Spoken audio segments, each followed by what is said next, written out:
साल 2002 का एक वाकया। मित्रों, मेडिकल स्टोर में बैठा था, अपने मित्र के एक बुजुर्ग आए, उन्होंने दवा ली कांपते हाथों से। 260 का बिल मिला और बुजुर्ग के पास 150 रुपये थे। हमारे मित्र झुंझलाए, बोले हम दवा नहीं देंगे, बड़ी मुश्किल में खोज के दवा निकाली, तुम्हारे पास पैसे नहीं थे तो क्यों हमको परेशान किया। ईश्वरी प्रेरणा हुई, क्योंकि तब तक मैं 2002 में किसी गुरु के सानिध्य में आ चुका था। मैंने शेष पैसे मिलाकर उसको दवा दिलवा दी।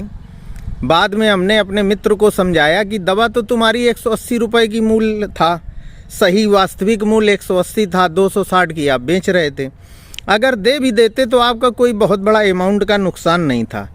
कभी कभी लोग बड़ी ज़रूरत और बड़ी बेबसी में अपना जीवन गुजारते हैं। मित्र ने कहा कि चलो ऐसे तो लोग आते रहेंगे, हम देते रहेंगे। खैर, बात आई गई हो गई, लेकिन मेरे जीवन में ये सिलसिला मेरे गुरु के सानिध्य से चल निकला। मैं पत्रकार भी था, कभी बेरोजगार रहा नहीं, व्यापार भी किया।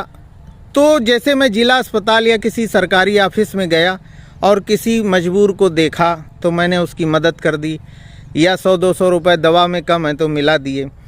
बहुत बड़ा अमाउंट नहीं, 1,50,000 ऐसा नहीं, 100, 200, 500 रुपये की छोटी मोटी खुशियों से मुझे आनंद आने लगा। और इसी बीच में मेरे जीवन में वर्ष 2004 में अनेक प्रकार के झंझावात आए। मेरे पिछले जन्मों के कर्म और प्रारब्ध से मुझे इतनी परेशानियां आईं। कुछ लोगों ने मुझे फर्जी मुकदमे में फांसा। सांसारिक जीवन था, मैं भी काफ़ी हरफन मौला से अपने जीवन को जीता था। कविता भी करना, पत्रकारिता भी करना, बड़े बड़े सम्मेलन, व्यापार, तमाम तमाम विरोधियों ने एक साथ होकर मेरे ऊपर कई प्रकार से हमले किए। और एक ऐसी स्थिति आई कि मेरे पास बिल्कुल पैसे नहीं बचे, लेकिन समाज में मेरा मान सम्मान तो कोई समझ नहीं पाता था। और ऐसे ही एक क्षण मेरे शरीर से, इस वर्तमान जीवन के शरीर से जुड़े मेरे एक रिश्तेदार या घर के सदस्य, उनको बहुत भयानक बीमारी हुई। सभी डॉक्टरों ने जवाब दे दिया और ये हुआ कि इनको बड़े अस्पताल कानपुर ले जाओ। मेरे पास पैसे नहीं थे। मैंने प्रभु को पुकारा और मैं पूजा करते हुए मेरे आंसू आ गए। लोग कहते हैं कि स्वर्ग और नरक कहाँ है, मैं अनुभव बता रहा हूँ, यहीं है। और आपके किए हुए कर्म कभी व्यर्थ नहीं जाते, आपके किए हुए पाप भी आपके सामने आते हैं।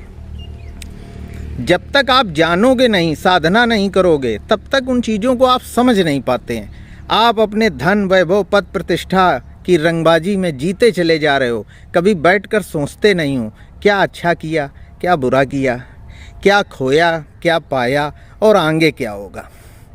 देखिए मेरे जीवन की अनुभव और घटना।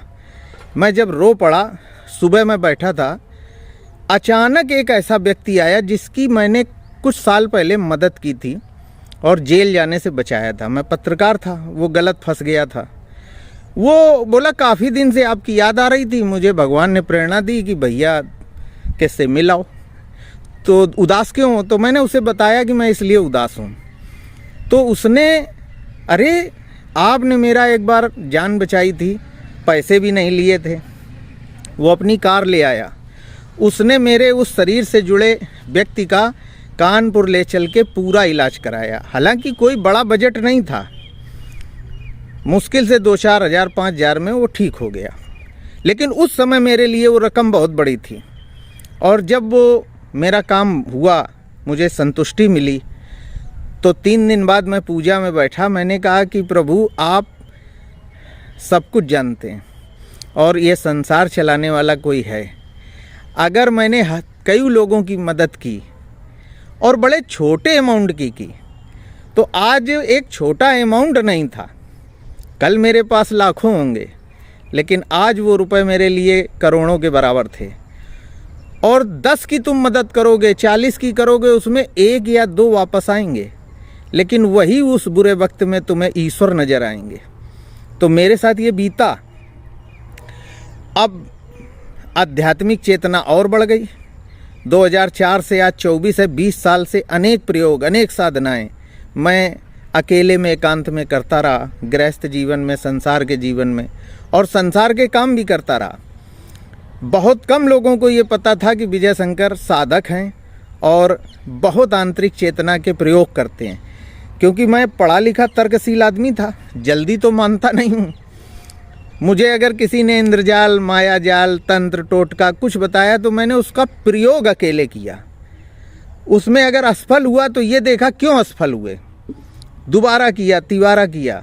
और आश्चर्यजनक मित्रों, मुझे कई रहस्य पता चले और धीरे धीरे जीवन बदलता गया और कौशल कुटिया का निर्माण हो गया।